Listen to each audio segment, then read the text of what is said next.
What is up, E-Nation fans? This is E-Nation48 here. I want to say welcome to my very first episode of Gas and Go, my very first racing-related review series. Yep, this is the very first episode of Gas and Go. We are going to talk about the Trucks Xfinity race at Las Vegas and the ARCA race at Salem, and some other stuff outside of stock cars. So I want to talk about the truck race from last night. I'm not gonna lie. Last night at Las Vegas, what happens in Vegas stays in Vegas. And oh my goodness, it was another amazing Las Vegas race. And I want to say congratulations to Grant Enfinger on getting a second career win at Las Vegas for the first time since Talladega in 2016. And I'm not gonna lie, the Las Vegas race from March, it was good. But I think the race from last night, it was honestly more exciting. I'm not gonna lie. There was more excitement at the end of the race. So, what happened to last night's race? Let me see if I can remember as much as I can. So, on lap 4, coming into lap 4 and turn 4, entering the trial oval, Mike Snyder got loose. He got sideways. And then that caused Tanner Thorson to hit the outside wall because he thought Snyder was about to wreck. So, he hit the outside wall. He slowed down, and then a lot later, a caution came out because he stopped. Not only stopped, his truck was on fire as well. As you can see, when he was out of the truck, he was frustrated. Like, I don't blame him for being frustrated. You're in a truck team that always gets, like, decent finishes, like top 10s and all that. And it's early in the race. You hate to be out early in the race. I don't blame Tanner Thorson for being upset. I don't think he blamed anybody for that. Like, it was just an innocent bystander. He thought Snyder was gonna wreck, but Snyder didn't. And in the first stage, Noah Gragson won the first stage. He pulled away. He actually pulled away. At like some laps after the restart. I'm actually surprised you can pull away in the truck set at Las Vegas from the new engines. Something like that. Correct me if I'm wrong. I'm surprised on the long runs you can actually pull away, because most of the times trucks at mile and a half, they're always like, sometimes they're together. Depends what track. Some mile and a half tracks are different. Then again, correct me if I'm wrong. And I don't think anything happened in the second stage. I may be wrong. Remember, I don't remember a lot of it. I could have done this last night, but I was tired as hell. So yeah.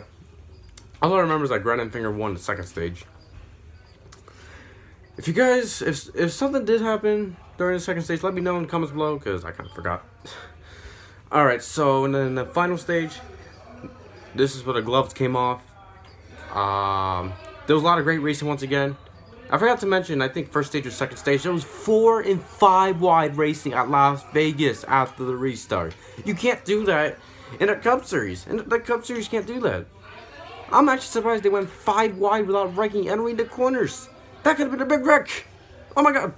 Seen that a lot of times, and oh my god. Props to the guys for not wrecking. That's a guts. Then the final stage, the gloves came off. More great racing. And then it was just caution after caution. Stuart Friesen caused a caution 3 times. One of them was him and Nemechek going for a ride, and then Grant Enfinger hitting the wall. And then the other 2 times for Enfinger was just him spinning. Not the best night for Stuart Friesen, but I think he finished the race, right? And then Noah Gragson, the first stage winner. He's always good with the first 2 stages, but finds his way to screw up in the final stage. And once again, he's sadly screwed up once again. Had a tie rod, then had to go down to pit road. Then he had a pit road commitment violation. He had a penalty for that. It wasn't the best night for Gragson. I think he's still able to advance at the round of 6. I think, because I do remember Ben Rhodes and Stuart Friesen out below the cut line. I don't remember. And then Cody Roper and Brennan Jones got together in turn 4. Brennan Jones was trying to enter pit road for an unscheduled stop. And the next thing you know, Roper got into Jones, and then Roper got into the infield grass. Like, he literally damaged the truck. He dug down to the grass and got damaged. Then NASCAR waited a lap throughout the yellow. I don't know why. Like, he literally was in the grass, and he stopped at the middle of the infield course thing. I don't know why NASCAR waited. That was BS. Nah, I don't remember some of those. And then I do remember one of the 3 overtimes. The first overtime, backstretch, Cody Coughlin wrecked. And then the second overtime, coming into the white flag. The big one struck at Las Vegas. It's actually kind of rare to see a big one at Las Vegas. Oh my god. Collected like a bunch of trucks. TJ Bell, John Hunter Nemechek, Timothy Peters.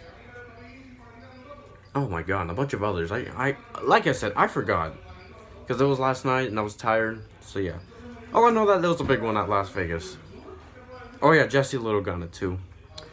And then the final overtime, Grant Enfinger held off a bunch of GMS trucks and Thor Sport trucks. He held off, I think, Justin Haley for the win. But Brett Moffitt was the leader coming into the restart. But then, unfortunately, he had a fuel pump issue. And then he finished 11th. But what I'm happily surprised about the finish was that Ross Chastain finished 7th. Jennifer Joe got 12th. And then Scott Lagasse Jr., I think, was 13th. Or 12th. No, not 12th.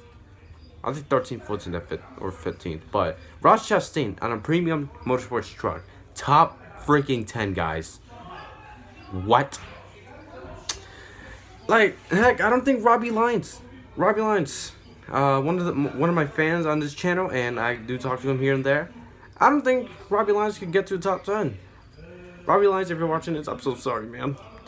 But Chastain, he's a wheelman.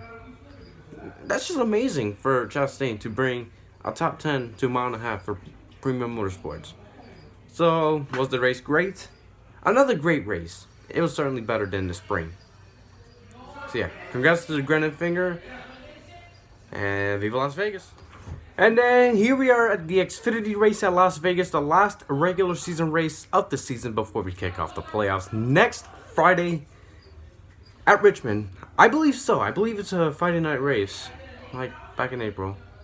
Alright, so we got Cole Custer on the pole, and once again, Ross Chastain having a very fast car in Chip Ganassi, his second race of the third race deal with Chip Ganassi. Oh boy, I wonder how that went. Alright, so first things first, Ross Chastain, another great race. And then, I'm pretty sure on lap 4 or 5, the first caution came out from Michael Winnett spinning in the infield, and the grass once again damages the cars. It appeared that Michael Winnett and Ryan Preece got into it together, unless Winnett got into Preece, or was it the other way? All I know is that Michael Winnett made contact with Ryan Preece, went along for a ride, and got some damage from the grass. Not a good day for Michael Winnett. And Dale Jr., are you sure you want to keep him in 2019? And then, I'm not gonna lie, I fell asleep, like, for most part of the first and second stage. Not because the Xfinity race is boring, it's just because I was in my bed. It's cozy as hell. And when your bed is cold, you're sleepy, that happened. But then I saw Ryan Reed and Matt Tifft getting together, and Ryan Reed had a hard hit into Matt Tifft. And it's not a good week, and Matt Tifft didn't even have a good race at the start, because apparently he had like some violation at the start of the race. And then next thing you know, goes from bad to worse between a brain tumor driver and a driver with diabetes getting together. What a terrible combination. And I think Ross Chastain swept the first 2 stages.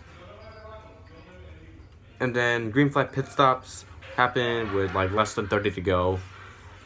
And then, next thing you know, Vinnie Miller causes a caution for spinning. And I'm pretty sure that changed everything. And then we had a wild restart. And then 20 to go, Chase Briscoe and Tyler Reddick made contact. Chase Briscoe went for a ride and then hit the inside wall back straightaway hard, just like Jeff Gordon back in 2008. Shades of Jeff Gordon, but I am glad Chase Briscoe is okay. And a terrible luck for the 60 car continues. And that's a team killer right there for Roush Fenway Racing. for the Xfinity race. Ryan Reed and Chase Briscoe crashed, so that's a team killer. And then another caution came out for Tyler Reddick, and then Shane Lee and Daniel Hemrick had a crash. And I think Hemrick was the unlucky one because I think he got clipped by the spinning Shane Lee. And it was just a wild wreck. It was just crazy, man. Last 20 laps were crazy. And then several laps to go, the restart came, and then the last 7 laps, I was calling my friend Nick during the race, and oh my goodness, those 7 laps were the longest laps ever as a Ross Chastain fan. And then it finally happened. It should have happened at Darlington. It should have been back to back. But finally, Ross Chastain, the watermelon farmer, gets the job done at Las Vegas. A Floridian driver. Fuck, I can't think of a headline. A Floridian driver. No, I can't think of anything. Okay, Ross Chastain wins at Las Vegas. There, simple as that. As a Ross Chastain fan for like since 2015, this meant a lot because not only because he's Floridian and he lives in my hometown, he was in a small team trap after he was not in Brad Keselowski Racing after 2013, and then he was the best driver in JD Motorsports since 2015, and then Chastain finally got his big break, and then should have won Darlington thanks to the Cup guys. But at least he redeemed himself. I knew he was gonna be good, but I never knew he was. I never knew he was actually gonna win. It was such nerve-wracking. Oh my god! But I mean, for the Xfinity race in general, a great Xfinity race. No Cup guys equals happy fans, including myself. Like, can NASCAR ban Cup guys in the lower series? Because it actually brings more exciting racing. We don't need the big boys going down. Like, once you go up a level, you stay up there. Like, come on. The Xfinity race is better with no Cup guys. And then ARCA, Salem, not too much happened. It was a throwback race at Salem, Indiana. A short track. ARCA races are twice a year. And then this one, it was a decent race. All I remember is that 99 car caused a caution. I don't know who drove it. If you guys know, comment below. And then Michael Self was having a good race, and then he crashed. Apparently they're saying that Zane Smith got into Michael Self, and then, well, I mean, there was no physical fight, but there was like some altercation, some talk altercation between Michael Self and Zane Smith. Zane Smith was out of the race for some reason, and I don't think he has a chance to win championship this year. And then Chandler Smith. If you guys saw my reaction video or the race in general, Chandler Smith was chasing against Christian Eckes coming into the white flag back in April at Salem. He blew a tire and hit the outside wall hard in turn 1. And then Christian Eckes won, but then redemption happened. Chandler Smith wins at Salem, and that was a decent race. So yeah, I know this is my very first episode of Gas and Go, but I hope you guys like it. I'm learning how to do these review kind of stuff. So yeah, I hope you guys enjoy Gas and Go. I want to say thank you guys for watching. Comment, like, and subscribe for more. Follow my social accounts. Instagram, I'm EPress25 and eNation48. Like my Facebook page, eNASCAR48 eNation Films. Thank you guys for supporting eNation. And I'll see you guys in the next video. Goodbye, everybody.